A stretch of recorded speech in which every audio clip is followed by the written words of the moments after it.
Hello friends, स्वागत है आपका मेरे यूट्यूब चैनल पे। तो दोस्तों आज हम करने जा रहे हैं नेक्स्ट वीडियो चैप्टर 7 क्लास 11 की। ठीक है, तो आज का जो टॉपिक है that is momentum conservation and centre of mass motion. मतलब आज हम थोड़ा सा कंजर्वेशन लॉ ऑफ मोमेंटम के बारे में पढ़ेंगे जो ऑलरेडी हमने लॉज ऑफ मोशन वाले चैप्टर में पढ़ा हुआ है। लेकिन जब हमने पिछली क्लास में या पिछले चैप्टर्स में जब कंजर्वेशन लॉ ऑफ मोमेंटम को पढ़ा था तो वहां पे हमने एक ही पार्टिकल की बात की थी, बच्चा पार्टी। लेकिन आज तो भैया हम ग्रुप ऑफ पार्टिकल्स की बात करेंगे, क्योंकि यहाँ पे तो पूरे सिस्टम की बात होती है जिसमें बहुत सारे पार्टिकल्स हैं। तो मतलब आज हम सेंटर ऑफ मास के पॉइंट ऑफ व्यू से कंजर्वेशन लॉ ऑफ मोमेंटम को स्टडी करेंगे। तो बेसिकली बच्चों तीन टॉपिक्स हम कवर करेंगे, बोर्ड पे लिखे हुए हैं तीनों टॉपिक्स। फर्स्ट जो टॉपिक होगा that is velocity of centre of mass is constant in the absence of external force. मतलब सबसे पहले तो भाई मैं ये प्रूव करके दिखाऊंगा कि अगर मैं किसी सिस्टम पे बाहर से कोई एक्सटर्नल फोर्स अप्लाई नहीं करता तो उसकी जो वेलोसिटी है सेंटर ऑफ मास की वो कांस्टेंट ही रहेगी। ये पहला होगा हमारा कंसेप्ट। सेकंड कंसेप्ट जो हम क्लियर करेंगे वो simple conservation law of linear momentum होगा। किसके केस में? सिस्टम ऑफ पार्टिकल्स के केस में, कि जब मैं n नंबर ऑफ पार्टिकल्स की बात करता हूं तो उसके केस में हम कंजर्वेशन लॉ ऑफ मोमेंटम का प्रूफ देखेंगे। थर्ड, मैं आपको टोटल लीनियर मोमेंटम, मतलब एक सिस्टम का जो टोटल लीनियर मोमेंटम है उसका एक्सप्रेशन डिराइव करके दिखाऊंगा। किसकी टर्म्स में? हमारे सेंटर ऑफ मास के टर्म्स में। तो चलिए शुरू करते हैं। तो वीडियो को लाइक जरूर कर दें, नए हो तो चैनल को सब्सक्राइब जरूर कर दें ताकि आपको मोर वीडियोस, मतलब और भी बहुत सारी जो वीडियोस मैंने बनाई हुई हैं वो उनसे आपको हेल्प मिल सके। ठीक है, तो चलिए शुरू करते हैं। पहला टॉपिक बच्चों जो है हमारा कि velocity of centre of mass is constant in the absence of any external force. तो इसका प्रूफ मैं अब देने वाला हूं बच्चा पार्टी आप लोगों को। तो क्या प्रूव करना है बच्चों हमें कि जो सेंटर ऑफ मास की वेलोसिटी है वो भैया क्या रहेगी? कांस्टेंट रहेगी। कांस्टेंट का मतलब तो समझते हो ना, जो चेंज ना हो। किसमें कब कांस्टेंट रहेगी? अगर हमारी एक्सटर्नल फोर्स क्या हो बच्चा पार्टी? अब्सेंट हो।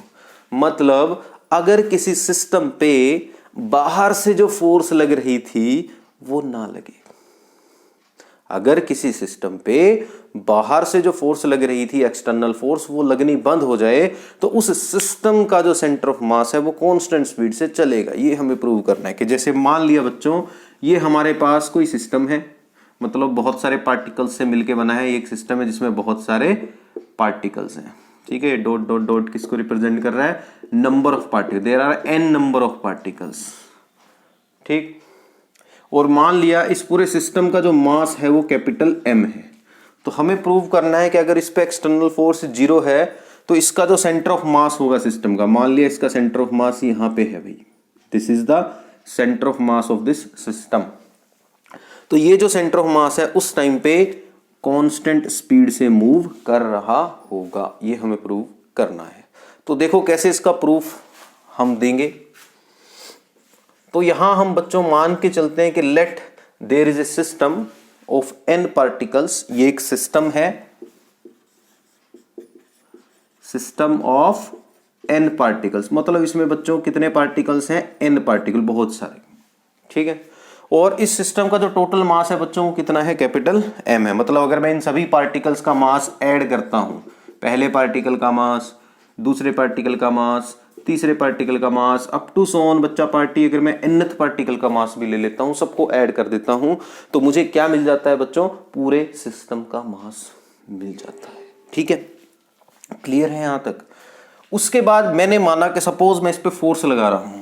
क्या लगा रहा हूं? इस पे फोर्स। तो मैं बाहर से इस पे लगा रहा हूं सपोज फोर्स, और ये जो फोर्स है कितनी है? ये F एक्सटर्नल। तो इस पे बाहर से सिस्टम पे क्या लगाई जाती है? सपोज बच्चों फोर्स लगाई जाती है। अब भैया न्यूटन सेकंड लॉ सबने पढ़ा है, जब भी आप फोर्स लगाओगे किसी ऑब्जेक्ट पे तो वो क्या होगा? एक्सेलरेट होगा। क्या होगा भाई? एक्सेलरेट होगा। अगर आप भैया किसी पे फोर्स लगाते हो तो एक्सेलरेट होता है या नहीं होता है? अपनी क्लास के बच्चे को धक्का दे दो, फोर्स लगाओ उस पे, वो एक्सेलरेट हो जाएगा और घूमता घूमता कहीं दूर जाके गिरेगा, है ना? तो एक्सेलरेट होता है कोई भी ऑब्जेक्ट जिसपे हम क्या लगाते हैं बच्चों? फोर्स। एक्सेलरेट होने का मतलब उसकी स्पीड चेंज होती है। तो मैंने माना कि सपोज अभी मैं फोर्स लगा रहा हूं और इस फोर्स की वजह से ये जो हमारा ऑब्जेक्ट है, मतलब जो हमारा सिस्टम है, ये मोशन में आ गया है, मतलब इसकी स्पीड बढ़ रही है। सपोज ये एक्सेलरेट हो रहा है और सपोज इसका जो सेंटर ऑफ मास है उसमें कितनी एक्सेलरेशन आ रही है, ACM। ये हमने माना this is the acceleration in centre of mass. ACM किसको रिप्रेजेंट कर रहा है बच्चों, एक्सेलरेशन ऑफ सेंटर ऑफ मास। ठीक है, ACM is representing the acceleration of centre of मास। ठीक है, तो भाई अब हम यहां लगा लेते हैं न्यूटन की सेकंड लॉ। न्यूटन का सेकंड लॉ क्या बोलता है, जितनी भी फोर्स लगेगी बच्चा पार्टी, वो किसके इक्वल होगी, product of the mass and the acceleration, यही होगी। F is equal to M में सबने पढ़ी है। फोर्स किसके इक्वल होती है बेटा, मास इंटू एक्सेलरेशन। तो हमने लगाई force which is equal to mass into acceleration of the centre of mass. तो हमारी जो फोर्स लग रही है, क्योंकि हमने पढ़ा है कि जितनी फोर्स पूरे सिस्टम पे लग रही है वो एक तरह से हम कह सकते हैं कि सेंटर ऑफ मास पे लग रही है। ठीक है, क्योंकि सेंटर ऑफ मास की डेफिनेशन आपको बताई थी, the point on the system at which its whole mass is suppose to be concentrated. तो न्यूटन सेकंड लॉ के अकॉर्डिंग ये इक्वेशन बच्चों हमें मिल जाती है। अब जैसा कि क्वेश्चन में है कि अगर अब्सेंस हो एक्सटर्नल फोर्स की, मतलब एक्सटर्नल फोर्स जीरो हो, तो यहां अगर मैं मान लूं कि if this external force is zero, कि मैंने तो भाई कोई फोर्स लगाई ही नहीं, तो एक्सटर्नल फोर्स अगर जीरो है तो इस इक्वेशन में यहां पे जीरो आ जाएगा। जीरो इज इक्वल टू आ गया M into A centre of मास, यही आ गया बच्चों। तो यहां हमारे पास मास जो है मल्टीप्लाई में उधर जाके जीरो हो जाएगा। तो यहां से एक चीज क्लियर हो गई कि सेंटर ऑफ मास की जो एक्सेलरेशन है वो जीरो है, क्योंकि मास यहाँ मल्टीप्लाई में उधर जाके डिवाइड होएगा, 0.something जीरो। तो दैट मीन्स कि अगर एक्सटर्नल फोर्स किसी सिस्टम पे जीरो लग रही है तो उसकी मतलब एक्सेलरेशन, क्या बोल रहा हूं मैं, ठीक है ना। तो बच्चों अगर एक्सटर्नल फोर्स किसी सिस्टम पे जीरो लग रही तो उसकी एक्सेलरेशन क्या होगी, जीरो होगी। ठीक है, तो acceleration of centre of mass क्या आ गई बच्चों, जीरो आ गई। अब आपने एक्सेलरेशन का फॉर्मूला भी पढ़ा है पिछले चैप्टर्स में। एक्सेलरेशन क्या होती है, rate of change of velocity with respect to time, यही होती है acceleration, rate of change of velocity with respect to time. तो इसका मतलब acceleration of centre of mass क्या होने वाली है, rate of change of velocity of centre of mass with respect to time. That means यहां से मेरे पास आ जाएगा बच्चों rate of change of velocity of centre of mass with respect to time and it is zero.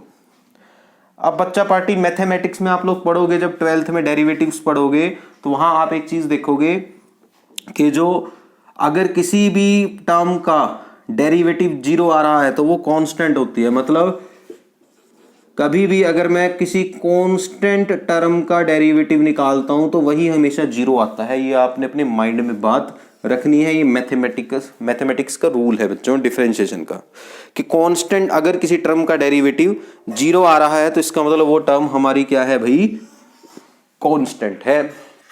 तो यहां पे सेंटर ऑफ मास की वेलोसिटी का डेरिवेटिव जो है जीरो आ रहा है, तो इससे ये चीज तो क्लियर हो गई कि इसकी जो वेलोसिटी है इसकी वैल्यू क्या आने वाली है, हमारी कांस्टेंट। तो सेंटर ऑफ मास की जो वेलोसिटी है वो क्या रहने वाली है, कांस्टेंट रहने वाली है।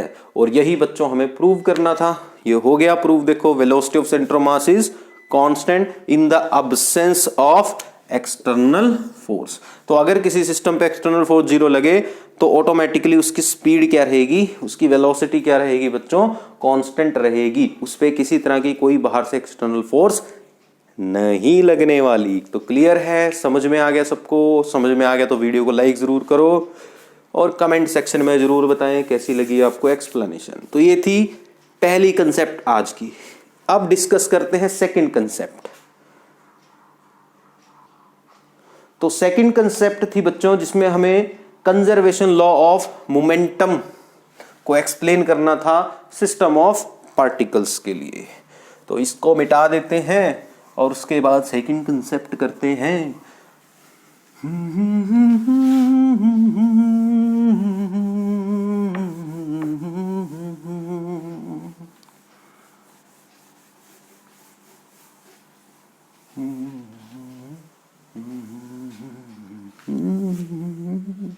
लो जी, इसको हमने कर दिया रब।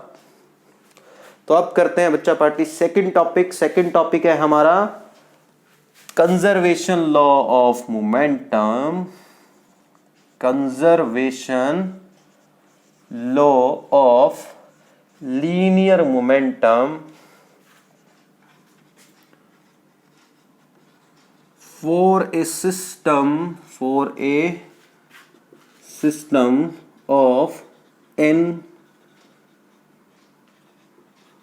particles। ठीक है बच्चे, तो ये है अगला टॉपिक हमारा conservation law of linear momentum for a system of n particles. हमें भैया n पार्टिकल्स का एक सिस्टम दिया है और उस पर हमें कंजर्वेशन लॉ का प्रूफ निकालना है। तो पहले तो कंजर्वेशन लॉ है क्या भाई, सबने पढ़ा होगा वैसे तो, चलो दोबारा बता देते हैं। कंजर्वेशन लॉ क्या बोलती है भैया कि the total linear momentum of a system, ठीक है, total linear momentum of A system always remains constant। total linear momentum of a system always remains constant if no external force is acting on it। ठीक है, तो conservation law of linear momentum क्या बोलती है भैया कि कोई भी सिस्टम ले लो, उसमें कितने मर्जी पार्टिकल हों, अगर उस सिस्टम पे बाहर से कोई एक्सटर्नल फोर्स नहीं लग रही तो सभी पार्टिकल्स का अगर आप टोटल लीनियर मोमेंटम निकाल लेते हो, मतलब सभी पार्टिकल्स के लीनियर मोमेंटम्स को ऐड करके टोटल लीनियर मोमेंटम जब निकाल लेते हो तो वो क्या रहने वाला है भाई, कांस्टेंट रहने वाला है। ठीक है ना, तो ये तुम्हारी क्या है भैया, कंजर्वेशन लॉ। देखो इसको डायग्रामेटिकली समझाता हूं आपको। मतलब हमें प्रूव क्या करना है बच्चों कि सपोज ये कोई सिस्टम है n पार्टिकल्स का, this is a system of n particles. ठीक है बच्चा पार्टी, ये n पार्टिकल्स का सिस्टम है और इसमें बहुत सारे पार्टिकल्स हैं भाई। एक ये पार्टिकल है जिसका मास m1 है, ये पार्टिकल है जिसका मास m2 है, ये पार्टिकल है जिसका मास m3 है, ये पार्टिकल है जिसका मास m4 है, अप टू सो ऑन, ऐसे ऐसे पता नहीं कितने सिस्टम, इस सिस्टम के अंदर पता नहीं कितने पार्टिकल हैं। हमने माना इसके अंदर n पार्टिकल्स हैं। कितने पार्टिकल हैं इसके अंदर, ऐसे ही n, किसी का mass m1 m2 m3 m4 m5 up to so on mn। अब हमें क्या प्रूव करना है कि सपोज इस सिस्टम पे कोई फोर्स नहीं लग रही, एक्सटर्नल फोर्स सिस्टम पे है 0, तो उस टाइम पे मेरे सभी पार्टिकल्स का अगर मैं मोमेंटम निकालता हूं, मान लिया पहले पार्टिकल का मोमेंटम है लीनियर मोमेंटम p1। ठीक है, पहले पार्टिकल का लीनियर मोमेंटम कितना है बच्चों, p1, और दूसरे पार्टिकल का लीनियर मोमेंटम है p2, तीसरे पार्टिकल का लीनियर मोमेंटम है p3 up to so on, plus nth particle का लीनियर मोमेंटम जो है pn। तो ये जब मैं इसको ऐड करूंगा तो मुझे टोटल लीनियर मोमेंटम मिलेगा। और कंजर्वेशन लॉ बोलती है कि अगर हमारी एक्सटर्नल फोर्स 0 है, अगर भैया हम बाहर से कोई फोर्स नहीं लगा रहे, एक्सटर्नल फोर्स 0 है, तो एक्सटर्नल फोर्स 0 है तो बच्चा पार्टी टोटल मोमेंटम हमारा क्या रहने वाला है, कांस्टेंट रहने वाला है। तो सीधी सरल भाषा में ये है हमारी कंजर्वेशन लॉ ऑफ मोमेंटम। ये हमें यहाँ पे अब प्रूव करके दिखाना है। तो चलिए इसका करते हैं भैया प्रूफ करते हैं इसका बच्चों कि ये जो सम आने वाला है it will be a constant term. तो चलिए शुरू करते हैं। तो इसके लिए सपोज बच्चों हमने मान लिया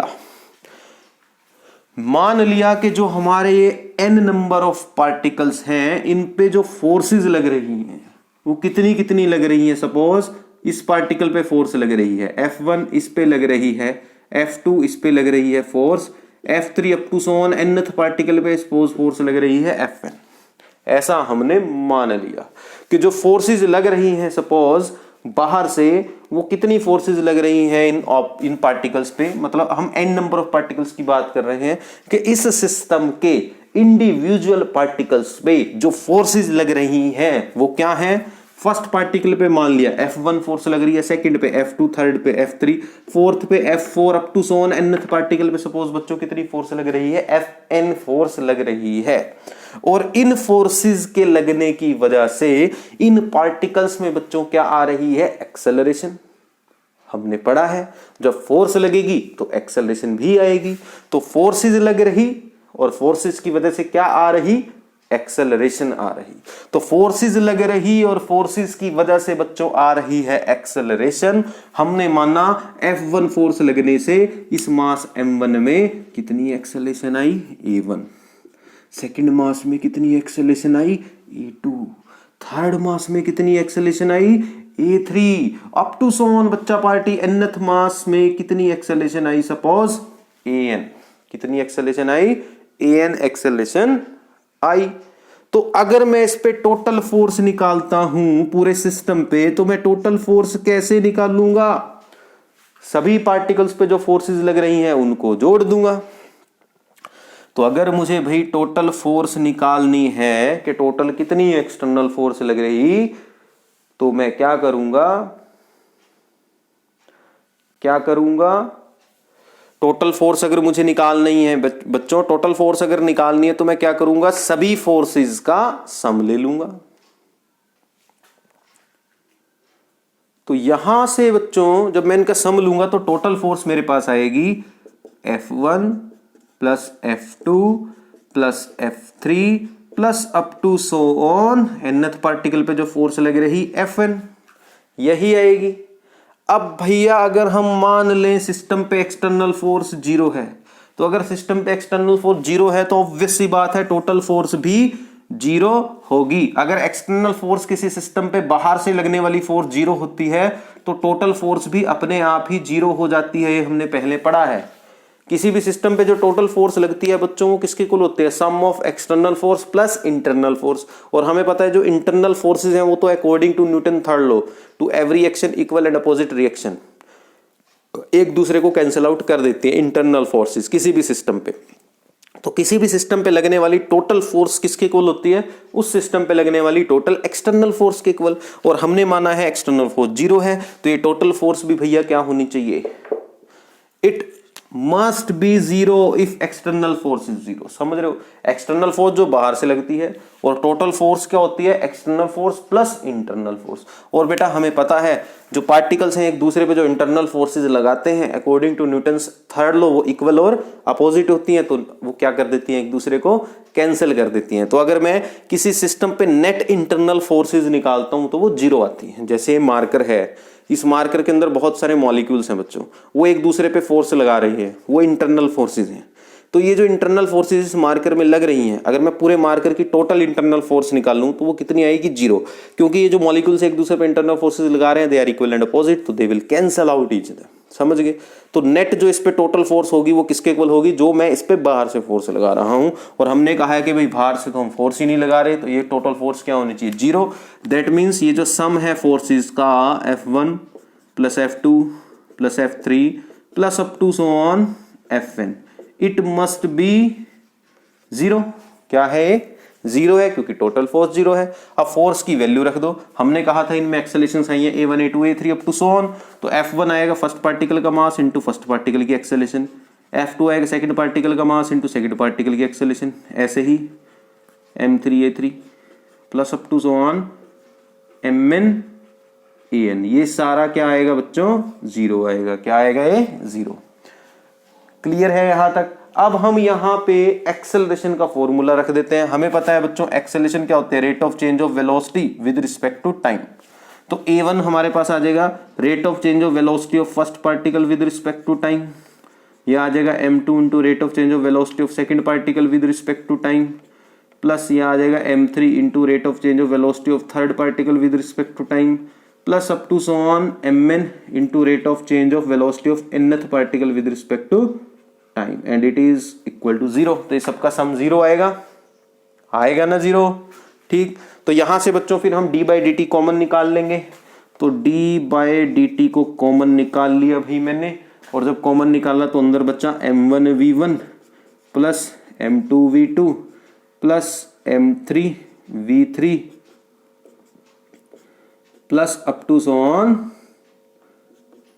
mn vn, ये आ गया। और ये सारा किसके इक्वल आ रहा है बच्चों? जीरो के इक्वल। अब हमें पता है मोमेंटम का फॉर्मूला सबने पढ़ा है। मोमेंटम क्या होता है? Mass into velocity. Linear momentum क्या होता है बच्चों? Mass into velocity. तो m1 v1 क्या होगा? फर्स्ट पार्टिकल का मोमेंटम। m2 v2 क्या होगा? सेकेंड पार्टिकल का मोमेंटम। तो यहां से हमारे पास बच्चों क्या आया? यहां से हमारे पास आया कि रेट ऑफ चेंज मतलब derivative with respect to time, m1 v1 की जगह आ जाएगा momentum of first particle, m2 v2 की जगह momentum of second particle, m3 v3 की जगह momentum of third particle, up to so on mn vn की जगह आ जाएगा momentum of nth particle. It is zero. तो इसका मतलब यहां क्या पता चल रहा है आपको कि जो डेरिवेटिव है विद रिस्पेक्ट टू टाइम सभी मोमेंटम्स का, सभी पार्टिकल्स के, वो जीरो आ रहा। और अभी मैंने आपको बताया था अगर किसी चीज का डेरिवेटिव जीरो है तो वो कांस्टेंट होगी। तो यहां से ये चीज क्लियर होगी बच्चों कि इसका मतलब ये जो p1 plus p2 plus p3 plus up to so on pn है, ये क्या आएगा? जीरो। क्या आएगा? मतलब जीरो नहीं, क्या आएगा बच्चों? ये कांस्टेंट आएगा। क्या आएगा? कांस्टेंट। क्योंकि इसका डेरिवेटिव जीरो है तो ये टर्म अंदर वाली क्या होगी? पक्का फिक्स होगी, कांस्टेंट होगी। तो इसका मतलब अगर एक्सटर्नल फोर्स जीरो है तो सभी पार्टिकल्स की अगर आप मोमेंटम जोड़ते हो तो वो क्या आते हैं? कांस्टेंट आते हैं। और यही थी हमारी कंजर्वेशन लॉ ऑफ मोमेंटम, और इसका भी प्रूफ हमने कर लिया। ठीक है, अब आते हैं नेक्स्ट टॉपिक पे बेटा। लास्ट टॉपिक आज की वीडियो का वो है expression for total linear momentum of A system in terms of centre of मास। ठीक है, सेंटर ऑफ मास की टर्म्स में हमें टोटल लीनियर मोमेंटम का एक्सप्रेशन जो है फाइंड आउट करना है।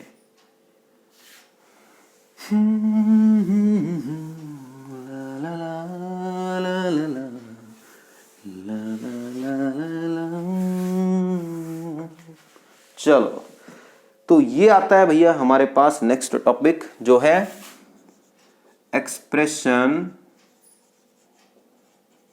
फॉर सेंटर ऑफ मास। ठीक है, एक्सप्रेशन फॉर अरे यार सेंटर ऑफ मास के लिए थोड़ी है। Expression for total linear momentum, expression for total linear momentum. ठीक है, in terms of centre of mass, in terms of centre of मास। मतलब हमें बच्चों सेंटर ऑफ मास का जो पोजीशन वेक्टर होता है ना आर सी एम, उसकी टर्म्स में एक्सप्रेशन निकालना है टोटल लीनियर मोमेंटम का। मतलब ये कह सकते हो कि सेंटर ऑफ मास से रिलेटेड कोई टर्म जैसे पोजीशन वेक्टर हो गया या वेलोसिटी वेक्टर हो गया, उसकी टर्म्स में हमें जो है एक्सप्रेशन फाइंड आउट करना है। तो कैसे करेंगे एक्सप्रेशन फाइंड आउट? तो इसके लिए बच्चों हम सेंटर ऑफ मास का पोजीशन वेक्टर लेके चलेंगे। तो हमें पता है सेंटर ऑफ मास का जो पोजीशन वेक्टर होता है, इसकी डेरिवेशन हमने की थी n पार्टिकल्स के लिए, क्या होता है? Product of the mass of first particle into position vector of first particle, mass of second particle into position vector of second particle, plus up to so on mass of nth particle into position vector of nth particle upon sum of the masses of individual particles. यही होता है formula. अगर नहीं पता तो पिछली video देख लेना। ये सेंटर ऑफ मास का फॉर्मूला होता है बच्चों। चलो, नहीं पता तो याद करा देता हूं एक बार दोबारा से। हमने क्या मान के चले थे बच्चों के सपोज ये कोई सिस्टम है और इसमें हमारे पास बहुत सारे पार्टिकल हैं। इसका मास m1 है, ये m2 है, ये m3 है, अप टू सो ऑन ये nth पार्टिकल है। बहुत सारे पार्टिकल हैं सिस्टम में। तो पहले पार्टिकल को अगर मैं ओरिजिन से मिलाता हूं तो सपोज इसका पोजीशन वेक्टर बच्चों आता है r1। दूसरे पार्टिकल को अगर मैं मिलाता हूं ओरिजिन से तो इसका पोजीशन वेक्टर r2 आता है।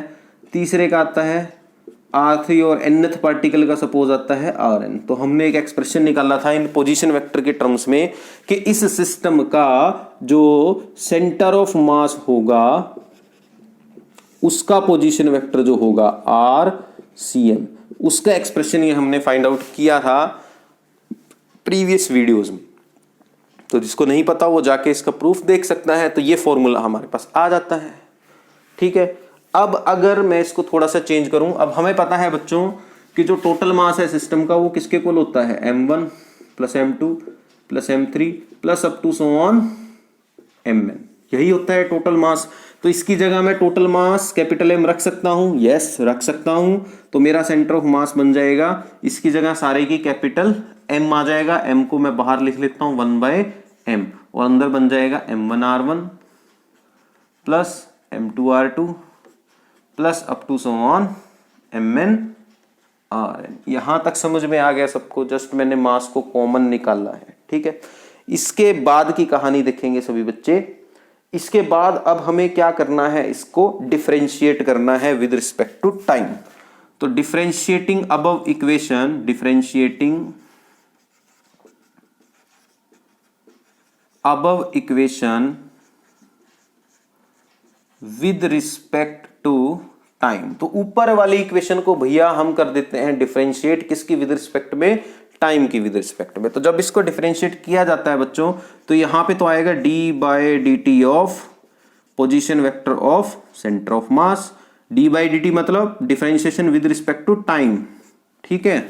यहां पे आएगा 1/m, यहां पे 1/m और derivative of d/dt of m1r1 plus m2r2 plus up to so on mn rn। यहां तक समझ गए सभी? सिंपल है। अब इस डेरिवेटिव को ले जाएंगे हम अंदर की तरफ। जब इस डेरिवेटिव को अंदर लेके जाऊंगा बच्चों, तो मेरे पास यहां से क्या बनने वाला है, derivative of centre of mass is equal to 1/m, ये बनेगा m1 इंटू dr1/dt। अंदर मल्टीप्लाई कर रहा हूं इसको सबसे, m2 into dr2/dt plus up to so on बच्चा पार्टी mn इंटू dRn/dt, यही आ जाएगा। अब भैया हमने तो पढ़ा है rate of change of position with respect to time, dr/dt किसके इक्वल होती है, स्पीड के वेलोसिटी के इक्वल है ना। Rate of change of position vector with respect to time क्या होता है, वेलोसिटी के इक्वल। तो यहां पे बच्चों dr/dt ये किसको रिप्रेजेंट करेगा, rate of change of position vector of centre of mass with respect to time, ये रिप्रेजेंट करेगा velocity of centre of mass को। किसको रिप्रेजेंट करेगा, velocity of centre of mass को। ये इक्वल आएगा बच्चों 1/m, यहां बनेगा बच्चों m1 इंटू dr1/dt, किसको रिप्रेजेंट करेगा, वेलोसिटी ऑफ फर्स्ट पार्टिकल। ऐसे यहां पे m2 into velocity of second particle plus up to so on, यहां आएगा mn into velocity of nth particle. अब भैया हमें तो पता है मोमेंटम का formula P is equal to क्या होता है, mv। सबने पढ़ा ना, लीनियर मोमेंटम क्या होता है, P is equal to mv। तो m1v1 क्या आएगा, फर्स्ट पार्टिकल का मोमेंटम, m2v2 क्या आएगा, सेकंड पार्टिकल का मोमेंटम। इस तरह से तो ये वैल्यूज पुट कर दो, तो आपके पास आ गया velocity of centre of mass is equal to 1/m into, यहां आ जाएगा P1 plus P2 plus P3 plus up to so on Pn, सभी पार्टिकल्स का लीनियर मोमेंटम। अब बच्चों सभी पार्टिकल्स के लीनियर मोमेंटम को अगर ऐड करता हूं तो मुझे टोटल लीनियर मोमेंटम मिलेगा पूरे सिस्टम का। तो इसका मतलब वेलोसिटी ऑफ सेंटर ऑफ मास किसके इक्वल आ जाएगी, 1/m times of total linear momentum of the system, यही आएगा। टोटल लीनियर मोमेंटम P मान लिया हमने, तो यहां से टोटल लीनियर मोमेंटम का फॉर्मूला बच्चों बन गया P is equal to, total linear momentum का फॉर्मूला बच्चों बन गया P इज इक्वल टू, ये मास यहां डिवाइड में है, उधर जाके मल्टीप्लाई हो जाएगा, तो m into velocity of centre of mass. So this is the formula for the total linear momentum of A system in terms of centre of mass. तो किसी भी सिस्टम ऑफ पार्टिकल्स का अगर मुझे टोटल लीनियर मोमेंटम निकालना है तो मैं क्या करने वाला हूं बच्चों, सिंपली उस पूरे सिस्टम के मास को उस सिस्टम का जो सेंटर ऑफ मास है उसकी वेलोसिटी से क्या कर दूंगा, मल्टीप्लाई कर दूंगा। हो तो आई होप, उम्मीद है मुझे कि आप लोगों को आज की जो ये वीडियो है वो पसंद आई होगी। तो वीडियो को लाइक जरूर करें, और अगर नए हो तो चैनल को सब्सक्राइब जरूर करें। और दूसरा, जैसा कि आपको पता है दोस्तों, अब जब मैं ये वीडियो बना रहा हूं तो इस टाइम में क्या हो रहा है कंट्री के अंदर, हमारे देश के जो किसान हैं वो सड़कों पर हैं अपने अधिकारों के लिए। सरकार उनकी सुन नहीं रही। तो बस आप लोगों से वीडियो खत्म, पढ़ाई तो हो गई, अब थोड़ी सी अलग बात करना चाहता हूं कि मैं आप लोगों से बस इतनी गुजारिश करूंगा कि हमारे किसान भाइयों का साथ दें। अब हर कोई तो उनके साथ दिल्ली जाके आंदोलन में हिस्सा नहीं ले सकता, लेकिन हम घर बैठ के भी अपनी भागीदारी वहाँ पे शो कर सकते हैं। वो कैसे? अपने किसान भाइयों की बात को डिजिटल मीडिया पे शेयर करके। तो जितना भी डिजिटल मीडिया है, चाहे वो यूट्यूब हो, चाहे वो फेसबुक हो, इंस्टाग्राम हो, ट्विटर हो, आप लोगों से मेरी ये हाथ जोड़ के गुजारिश है कि आप लोग उनकी बात को वहाँ पे रखें, क्योंकि हमारे किसानों के पास कोई आईटी सेल नहीं है। आप लोगों को उनकी हेल्प करनी पड़ेगी, क्योंकि मीडिया साथ नहीं दे रहा, वो किसानों की आवाज़ हर एक तक नहीं पहुंचने दे रहा। तो हम सबको किसानों की आवाज़ बनना होगा। जय जवान, जय किसान।